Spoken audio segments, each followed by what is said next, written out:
Hi guys. Akwaba, aloha, sanu, ola, everything.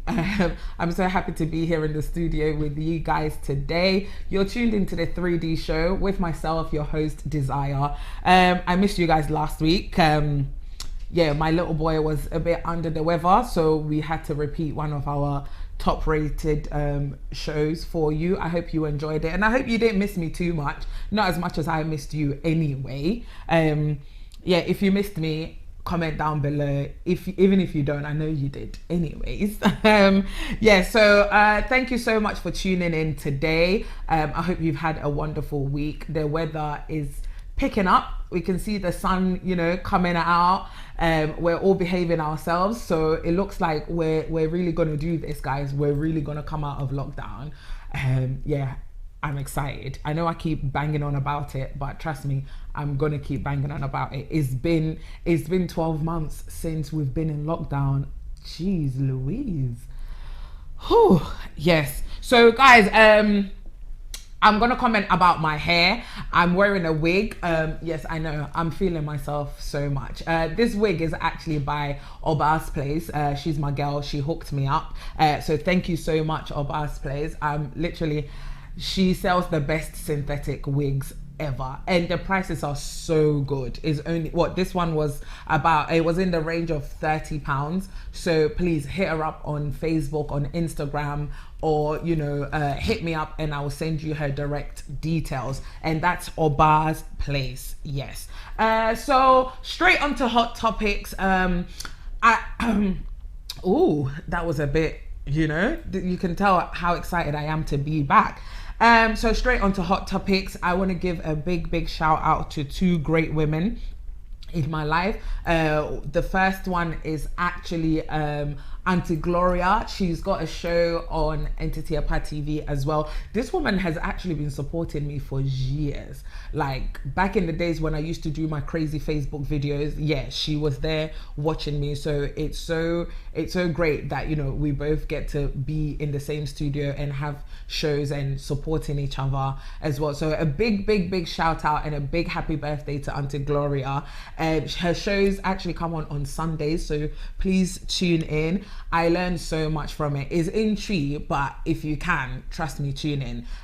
You might think, the topics are a bit out of our league, but trust me, it's not. She talks about relationships, she talks about how to sustain marriage, how to keep yourself, things like how do you tell somebody they smell, how do you deal with conflicts, that sort of thing. So a big happy birthday to you, Auntie Gloria. And the next person is my very own role model. I love this woman so much. She's controversial, she's sassy, she's glamorous, she's beautiful, she's just so brave. I love her so much. So a big happy birthday to Black Coffee.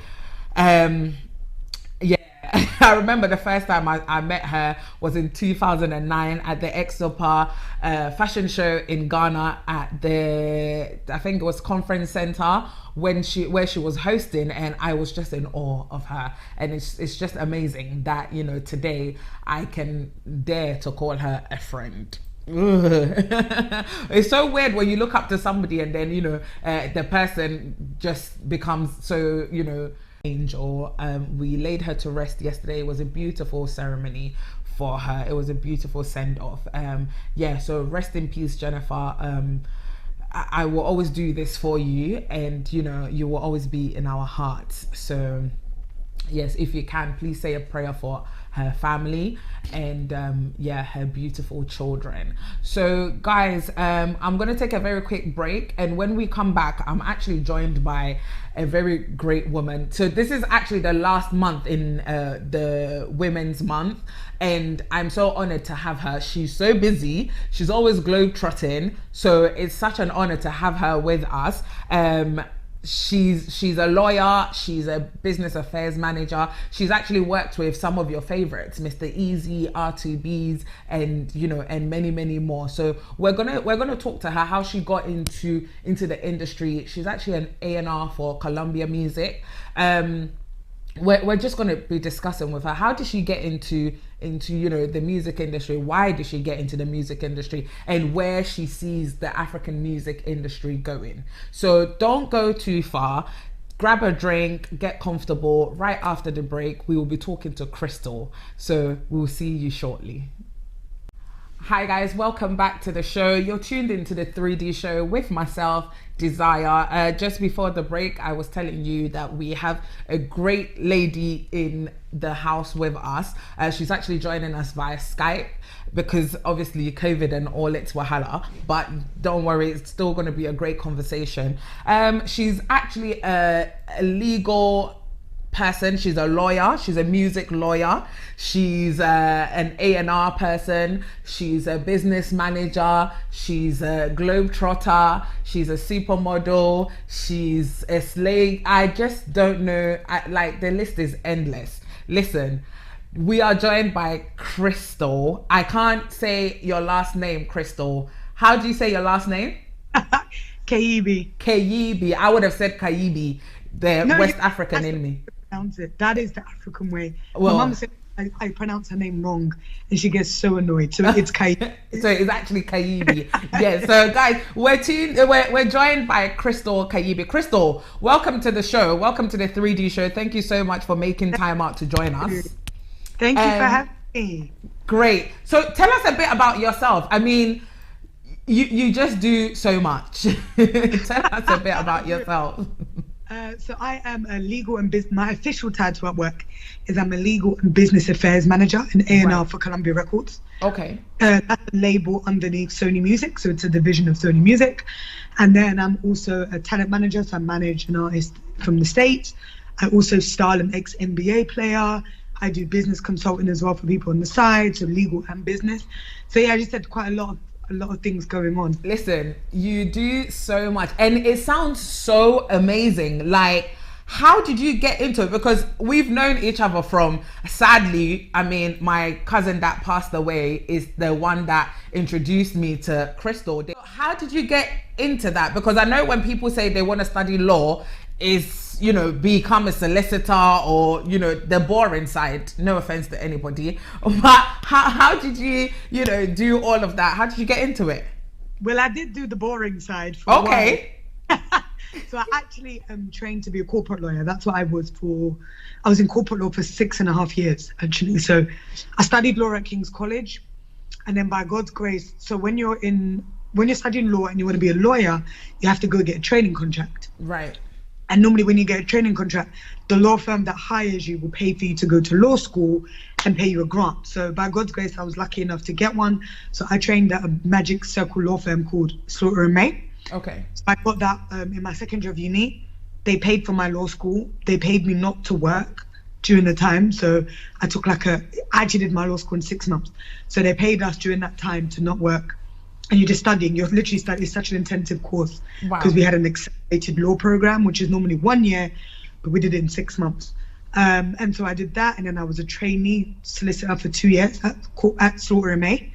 So you're training for 2 years. You're sitting in different departments and just figuring out what department you want to work in. Okay. You know, qualified work for the rest of your legal career.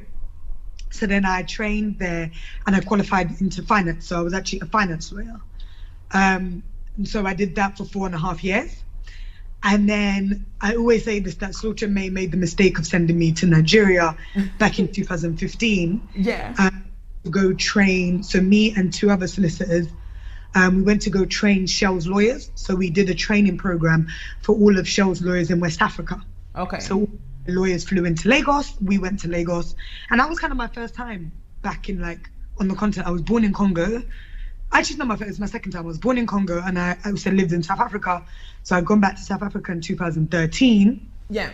And then I went to Lagos and I went to Accra in 2014 and I loved Accra. And then I went to Lagos in 2015. So I was like, okay, I'm really liking this going back to the continent. I'm enjoying being back in Africa. Yeah. And I remember coming back and telling the partner that I traveled with that, look, I really want to do more Africa work. And Africa-focused finance transactions, because that's what I was a finance lawyer. And they were like, okay, cool, you know, we'll try. But after about 6 months, I still wasn't getting any more work. So I left and I went to work for another law firm, and they gave me the same promise that I'll be able to do Africa work. And I wasn't really getting the work. And so when I was still going back and forth from Accra. So by this point, so I went to Lagos 2015 February. When I quit Slaughter and May, I went back to Lagos because one of my friends had also quit his job and was moving to Dubai. He was like, let's just go to Lagos, have a good time. So I went to Lagos, and I was in Lagos, originally supposed to be 10 days, ended up extending. So I was there for almost 2.5 weeks. And I was like, actually, I really enjoy being on the continent. So I went back to Lagos again 2015. And this was the first time I met WizKids. It was the first time I met R2Bs. I met Legendary Beats. I met SARS during that trip. So, I kind of knew these people, and I was out at parties and, I'd see them. Yeah. And then I was like, okay, cool. And I remember like telling Wiz, I was a lawyer, and Wiz was like, you should quit your job and come work for me for a year. And I was like, no. We were cool, and then I still stayed in touch with R2Bs, and I would go back and forth from Accra. So I remember that year, 2016, I think I'd gone to Accra like 4 or 5 times. Yeah. So I went a weekend after my birthday. I went a couple of times. And I remember just emailing a lot of law firms in Accra saying I really wanted a secondment. So I wanted to work there for 6 months. And I wanted my law firm at the time, White & Case, to send me, because sometimes law firms could do that. So I made a few friends when I was at Slaughter and May, because we had like an exchange program where like 24 lawyers from across the continent came to our law firm and were there for 3 weeks. So I got really close to like the lawyers that came from like Ghana and Nigeria. And I was telling them like, I really want to come to the continent and do a secondment. So I kind of kept in contact with one of the lawyers in Accra, and he said, send us your CV and we'll see. So I sent it was a law firm called Benson Chill. Okay. Actually, God rest his soul, Kojo Bensi, I think it's Kojo Bensi, I think one of the name partners actually just passed away. Oh. I emailed them, they didn't get back to me, and I was like, actually, let me email other law firms. So I emailed like 5 or 6 other law firms in Accra. And I was like, I really want to come. So I sent them like a big cover letter as to like why I'm passionate about Africa and why I want to do this secondment. So I got it. Like one of the law firms was like, great, we love you, come. So I remember telling White & Case that, look, I've got this secondment. Well, telling the HR lady that, hey, I've got this secondment. Obviously, I came to the firm to try and build an Africa practice, and I think this will be great. She'll be like, yeah, this will be great. She ends up having a conversation with the partners without me. And I was in a client secondment at the time, so I was working for Credit Agricole, which is like a French investment bank, for 3 months. Yeah. So when I came back, I got this invite in my calendar that this HR lady and one of the partners wants to catch up. So I was like, okay. So I'm at this catch up, and they're telling me that they don't think I'm focused. They're focused about being the London lawyer, and they want London lawyers. They're like, oh, we heard that you want to do a secondment in Ghana, and we're just a bit worried that we don't know we're a bit worried that we think that you don't know what you want to do with your career. And I sat there and I was like, wait, but when I interviewed on the basis that you knew I wanted to do Africa. Yeah, right.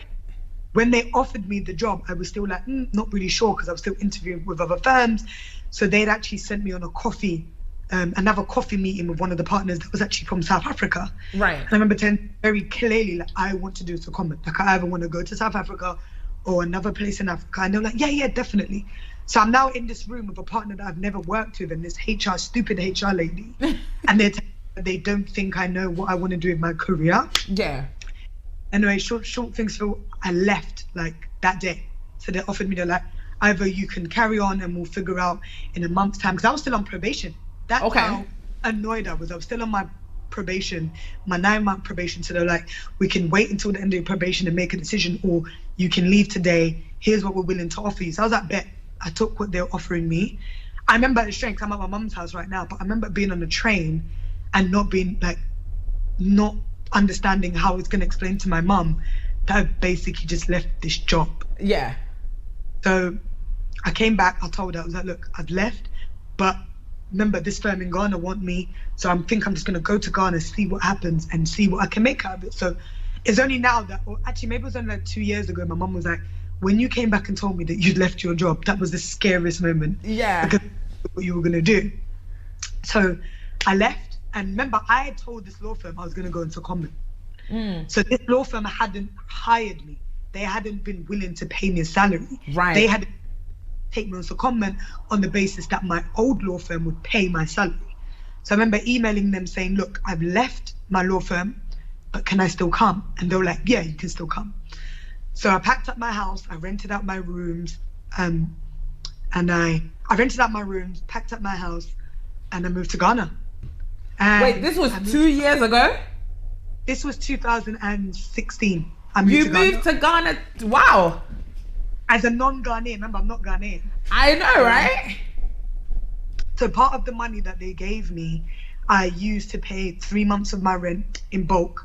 Because I was like, you know, if anything, I'll be here shortest 3 months, longest until I get a job back in London. So yeah, I moved to Ghana. One of the best experiences of my life, like the best. Like I loved, you know, I got my What job. were the challenges though? Because you know, a lot of people, a lot of our generation, you know, have this kind of fantasy idea of, you know, I can just move to Ghana, or, you know, I can move to Nigeria, and because of our accent or because of whatever, like we just seem to think it's easy. But obviously you've explained that you looked for the work here and you secured something before you went.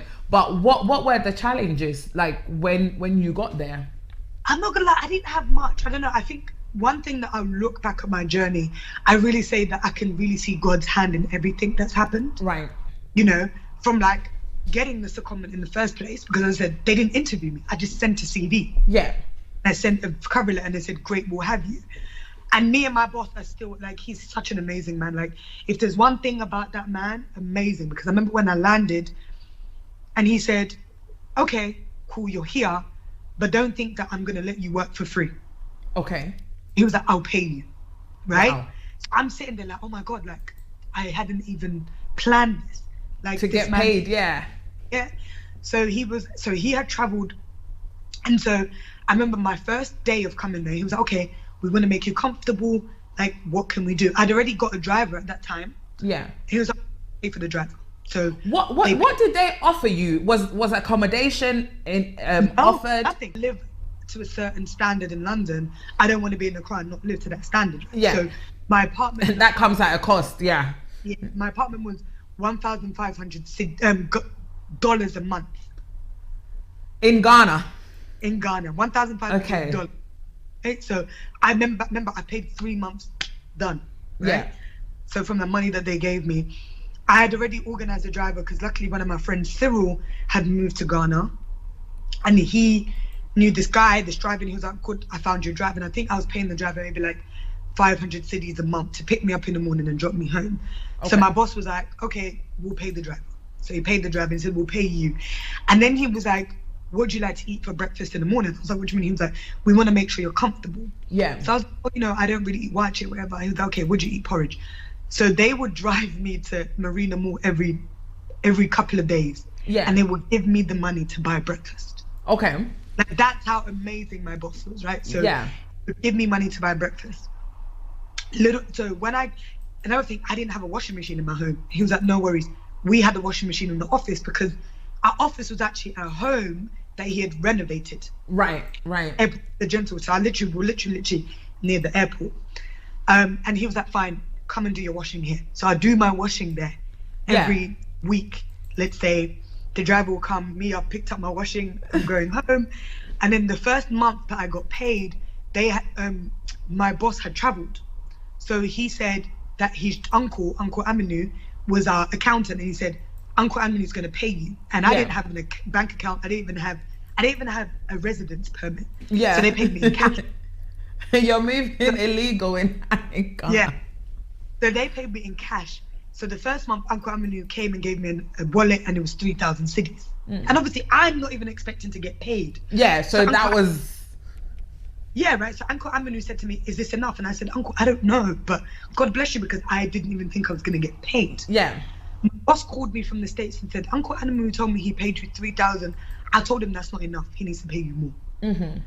Ended up paying me 5,000 a month. Remember, they're still paying for my driver, and they're paying for my breakfast. And laundry, Yeah. We have cooks as well, so we never had to pay for lunch. And he said that, look, because you're living by yourself and you're not obviously going to cook, if you need, tell auntie what you need, give her the money, and she'll cook you stuff for the weekend. Yeah, to put in the fridge, yeah. That was how amazing this law firm was. And to this day, I love this man. Like, it's actually going to make me emotional, but I loved working there. Like the Yeah. first couple of weeks was quite hard. So I think the main challenge was BA had lost my luggage. So I didn't have like a lot of my stuff. I mean, But even he was amazing. He was like, you know, look, he gave me a few days to be like, sort yourself out. You know, you need to get your luggage. So I remember having to go to the airport every day to be like, have you found my luggage? And then first week. Yeah, I know that feeling. And I remember the first weekend he said, "Oh, Chris, are you not going to town?" I said, I don't have anything. Like I don't have makeup. I don't have my shoes. My luggage isn't here.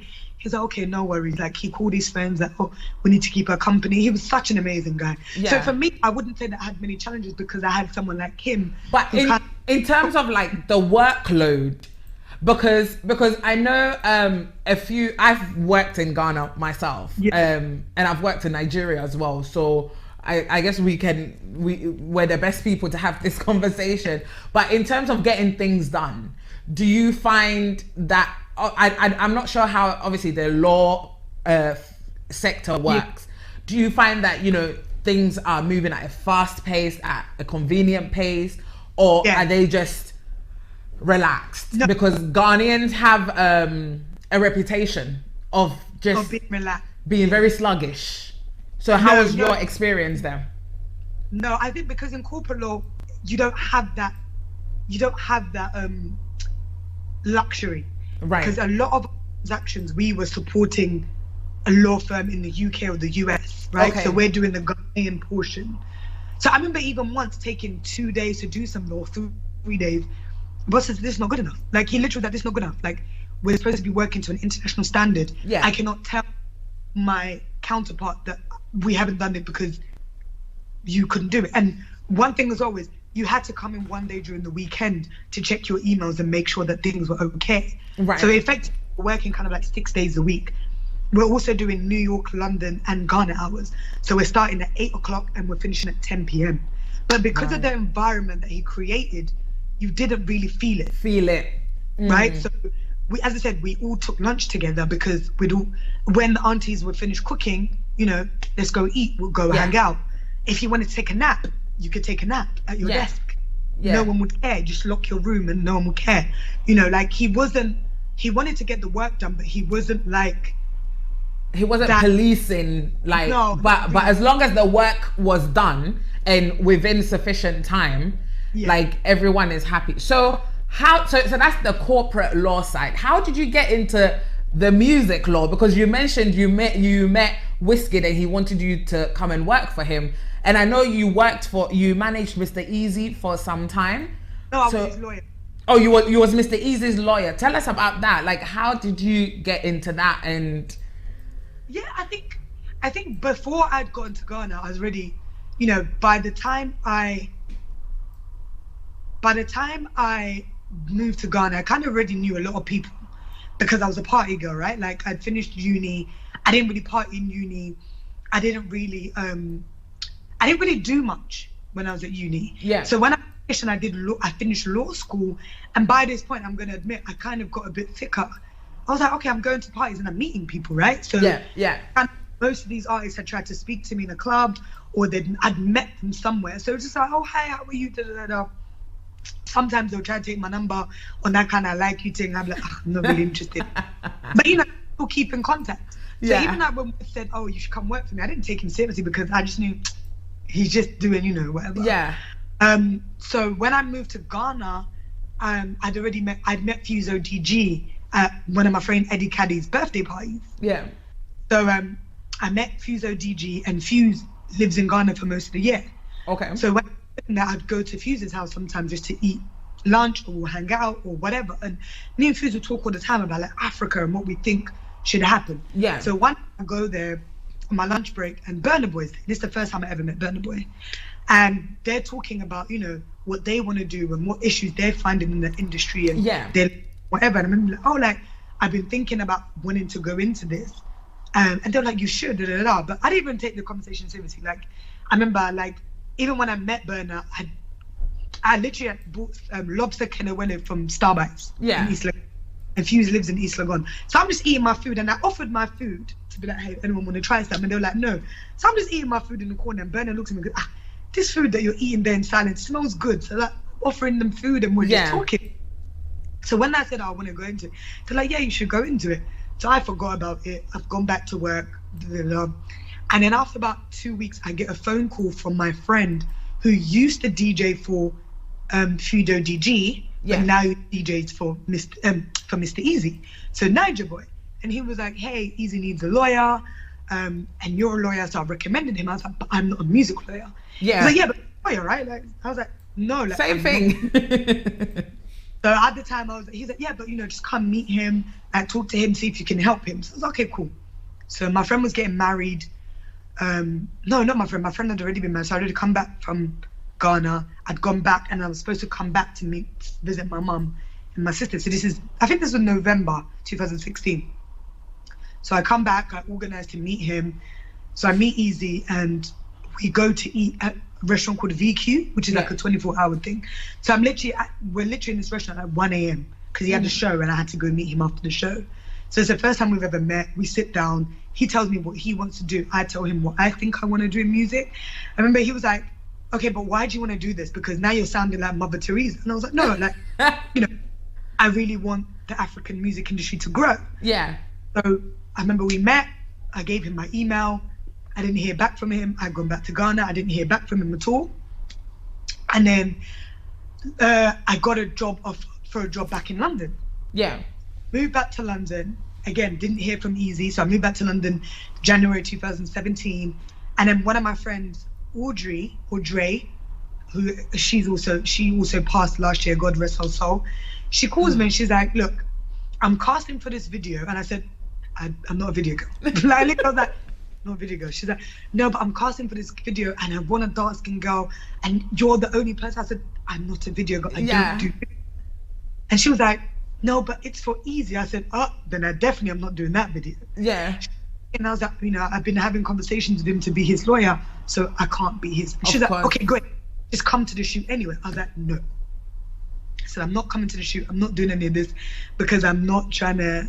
So she was like, okay, cool. So I think he shot leg over that day. So the next day, my friend called me and was like, hey, I know you've been trying to work with Easy. He's doing another shoot. Just come. Yeah. I was like, he's like, trust me, just come. So I turned up to the shoot. I think they were shooting in Peckham for a song that he has with a Canadian artist. And I turn up and I'm just in the corner, like talking to my friend, because I only know the director, right? So I'm just sitting there. My friend, whenever my friend has a break, we can talk. Remember, Easy walked in and was like, aren't you my so-called lawyer? I was like, you didn't email me. He was like, what do you mean? I said, I gave you my email. You didn't email me. Yeah. He was like, oh, okay, sorry, Charlie. Like, okay, cool. To give me your number. I gave him my number. And then he called me again like the next week, like, hey, I've got this issue. Can you help me solve it? So I was like, okay, cool. What's the issue? We spoke about it. I fixed it. He was like, okay, cool. Let's carry on working. Yeah. That's literally how we carried on working. Wow. So, I mean, this is a very interesting topic because, today I really want us to talk about, like the music industry, and you're literally the best person to talk to about this. I mean, just hearing your journey alone, and then obviously working in the industry. Mm-hmm. I don't want to assume, but there's the popular belief that Nigerian artists tend to have like the industry, the business side of the showbiz, locked.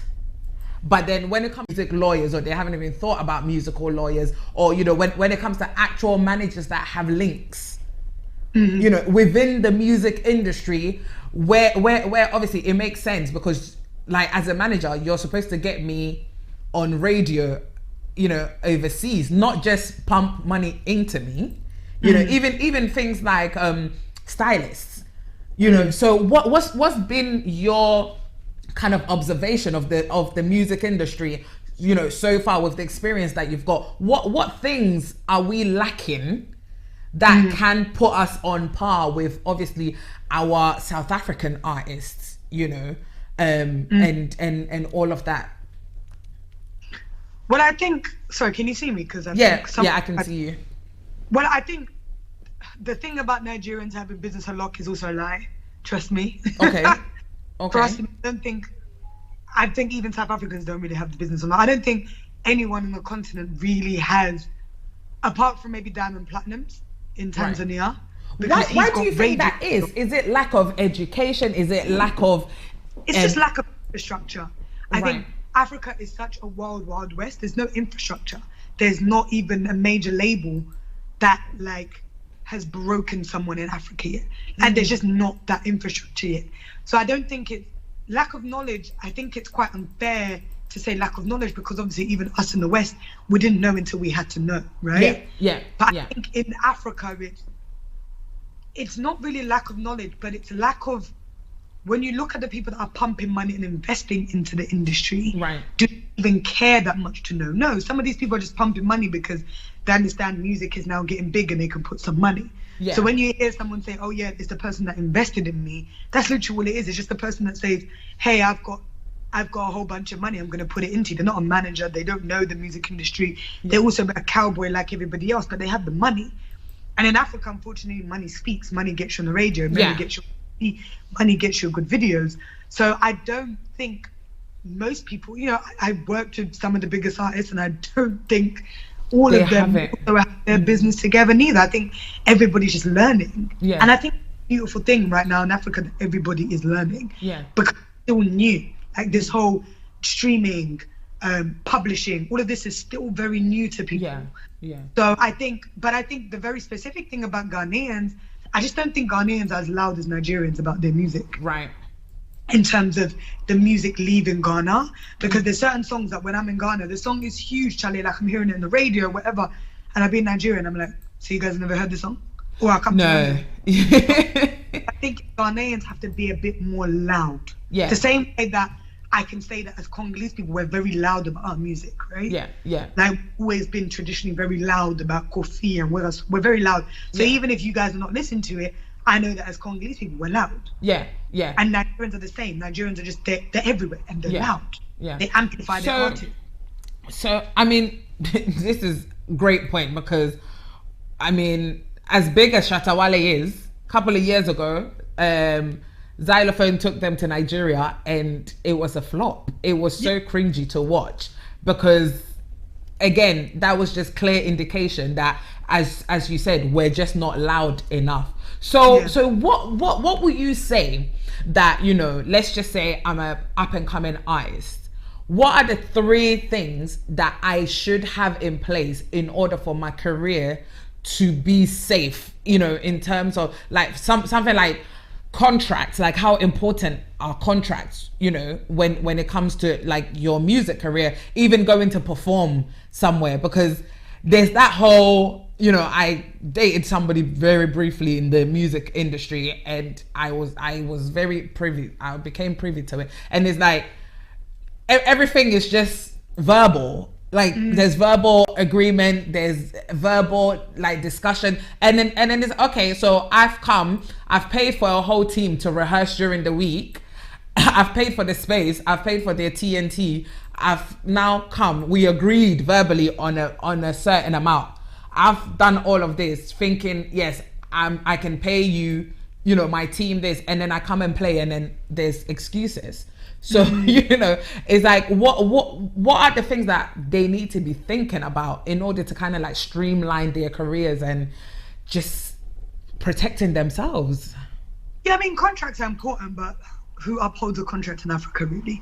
So contracts are great, but a contract is only as good as the person that you're making the contract with, right? It's literally good faith. Is this person actually going to uphold their contract or not? Because the problem with Africa is, you could be in the courts for a very long time, trying to get any type of damages or any type of remedy for a breach of contract. So a lot of things are done by verbal, good faith or whatever. That doesn't mean that some people are really good at putting contracts in place. With Easy as a team, I was very big on, we need to make sure things are done. So definitely contracts are important. But just having one doesn't mean that someone isn't going to be able to screw you over. Nice to have, but a contract is only as valuable as the piece of paper it's written on. It's only as valuable as the person's word. And if that person's word means nothing, your contract means nothing. But definitely having a good manager that has a good reputation, a good standing.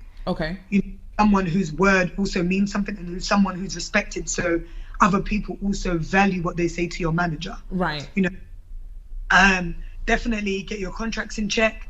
But I think also artists themselves need to really try and also just have a general understanding of the music business. Buy books, listen to interviews, like read, research. So you also understand, because your manager shouldn't be the only person that understands the music. Because your manager might also not be well versed on, So you need to also be able to know yourself what's going on. So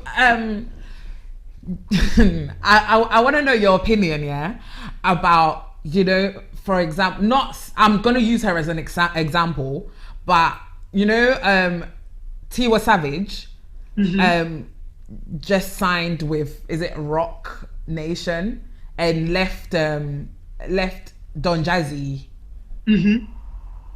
I mean, since then, I don't know, it might be due to what's it called, COVID, or, you know, whatever, but it's like, how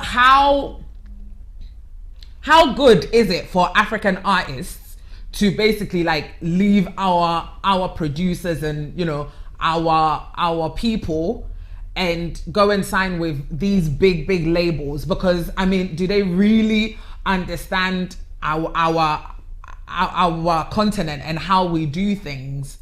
Like, what do you think? Is it beneficial for artists to aim that high? Like, not aim that high, but, you know, like kind of risk that kind of move? Yeah, I mean, she's not signed to Rock Nation, she's signed to Universal Africa. Okay. Global deal, and then she's with Motown Island in the US and UK. And definitely, I think all we know is she's signed to Jay-Z. No, that was management, and that was a few years. I don't think she's not signed to them as management anymore. Okay. So that was just management, that wasn't label. So now she's with Universal. And remember, she signed to Universal Africa, so she signed out of South Africa. With people like Sifo, who's a really good friend of mine, heads up Universal Africa, and he's literally been in the industry for like 20 years. Okay. So you can't tell me that he doesn't understand African music. You can't tell me he doesn't understand the music business neither. And Celia, her album did very well. Like, she's on Billboard. So I think being with a label, a UK, US, or international label, it signifies growth, you know? I think Don Jazzy is amazing in what he was able to do. Yeah.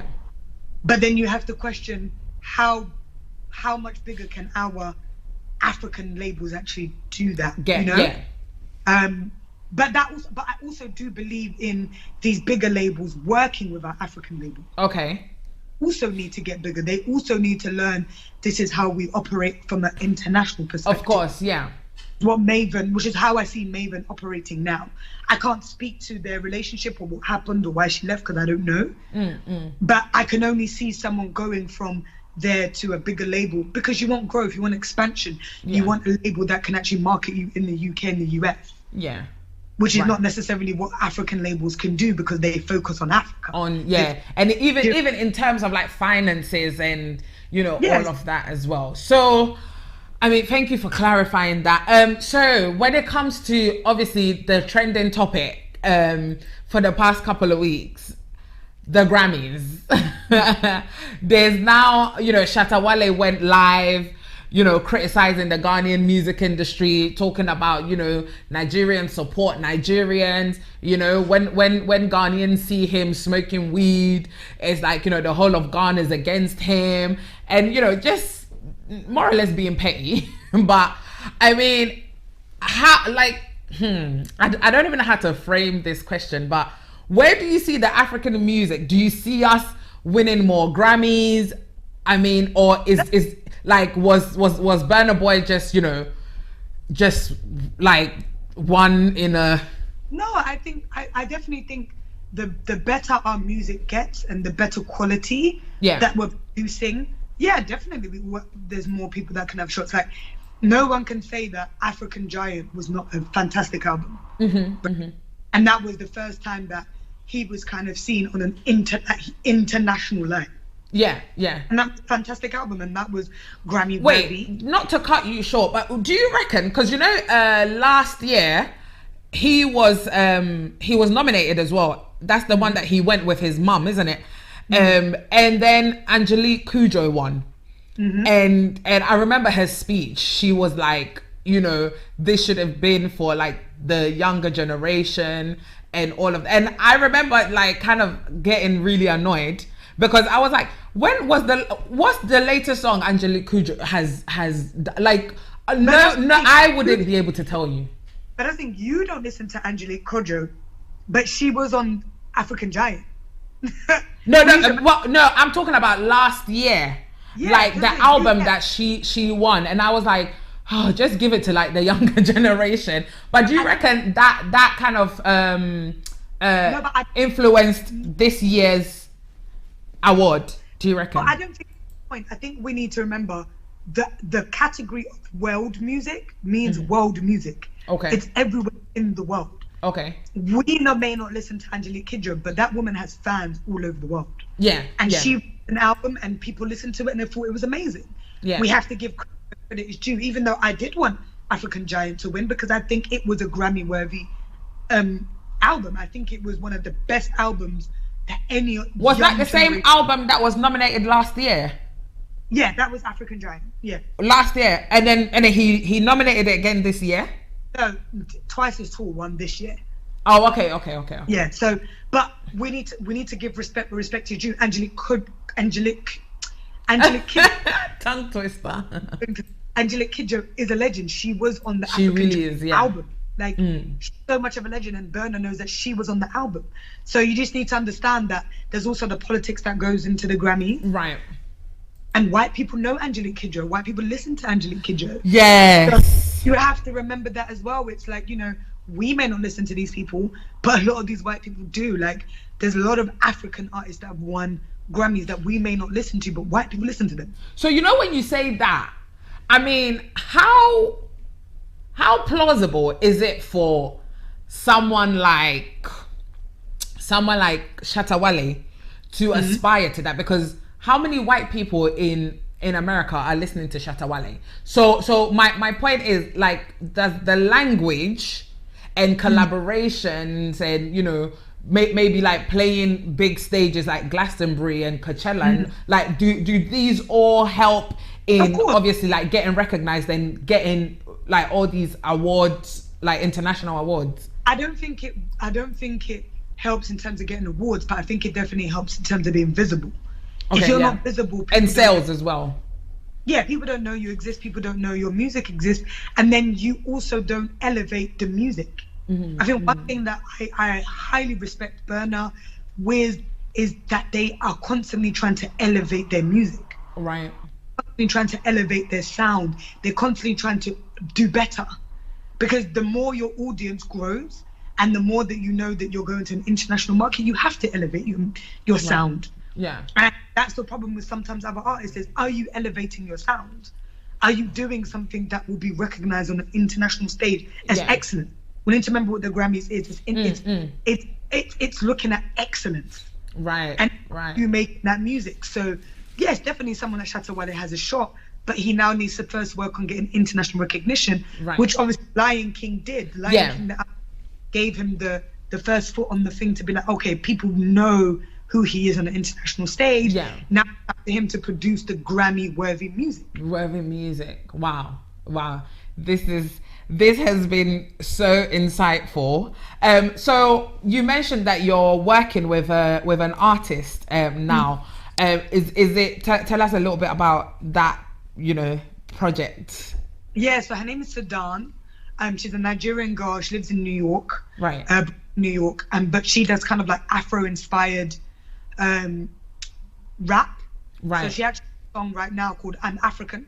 It's on all streaming platforms. Okay. There's a video which is, we use the DJ YK beat and she's just rapping like a New Yorker. Okay. So when I found her, because she had a freestyle to this song on Instagram, and I saw it and I pitched it actually for work. Yeah. As an A&R, I pitched it. My boss said he liked her, but she didn't have any other music. So I went back to her and I said, do you have any other music? She's like, no, she doesn't. So we kind of kept in touch. She didn't have management at the time. Yeah. back to me and said, oh, she doesn't have management, but she wants advice. Like, how does she go about finding a manager? Yeah. You know, you should just find someone that is, you know, that is quick to learn, able to learn.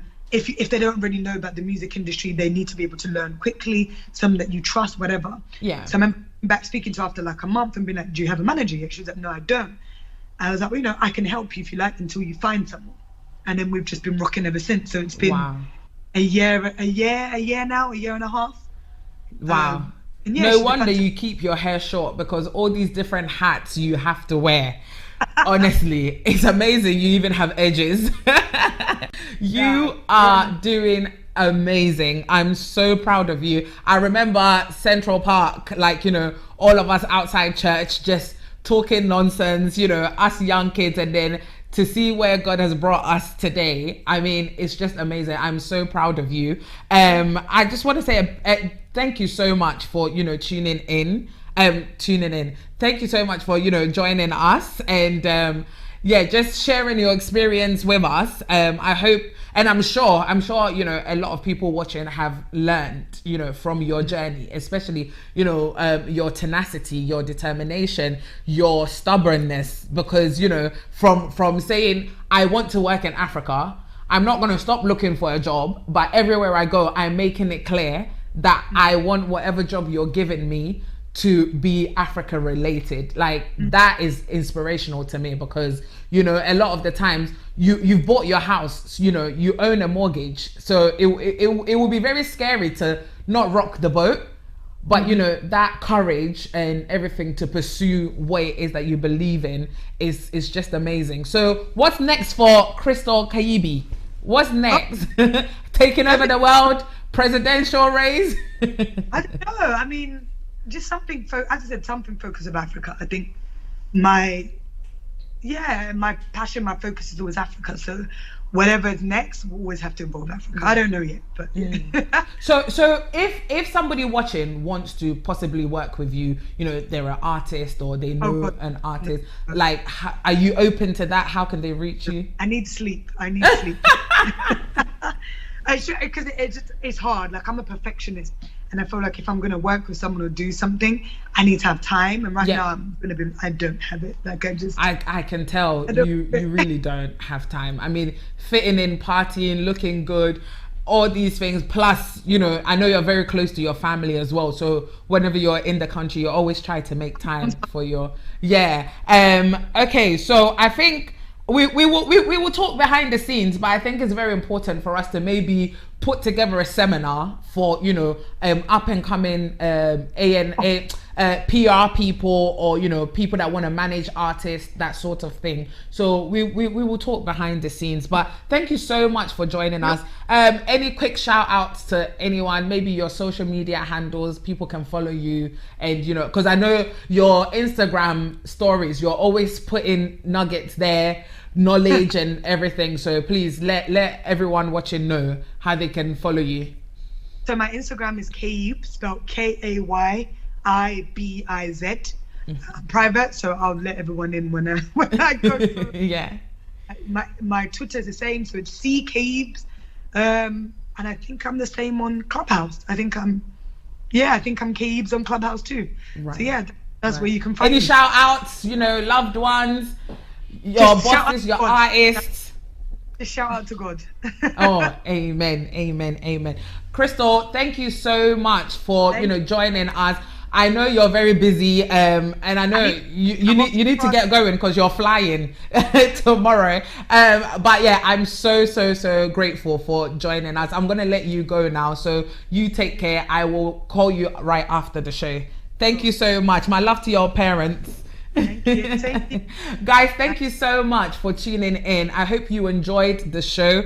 You know, a lot of the times we see people achieving things, we see people living a certain lifestyle, and we just think, oh, you know, it must be so easy. As you heard from Crystal, you know, it took her years. It took her a lot of sacrifices, moving away from her comfort zone, her family. You know, she's actually a homeowner, putting that on, at risk by, following her passion and following her dreams. And today, she is where she is. So I hope you're inspired by today's conversation. And if you're an artist and you're an artist manager, PR person, it's very, very important to keep learning. The world is literally our oyster. We can reach wherever we want to reach, but we have to put in the work. Read books. Google is free. Instead of you going back and forth talking rubbish on people's posts, arguing with people on Facebook, Instagram, all of this, use that time to invest in what it is that you want to do by just simply putting something into Google, researching and reading on it. Thank you so much for joining in. You've been watching the 3D show with myself, Desire. And today we were joined by Crystal Kayibi, a music lawyer and an AR person at Columbia. Today's been a wonderful show, and I hope you've been blessed as much as I have. Guys, I will see you next week. Don't forget to wear your mask, sanitize, keep your distance if you can, because trust me, I will come and look for you if the government says we're not coming out on June 21st, because trust me, after 12 months, I'm ready to let loose. I want to say a big shout out and a big thank you to Obaz Plays for my wig. Please hit her up on Facebook, on Instagram, and all social media platforms. Thank you once again. Have a wonderful week. Good night and God bless.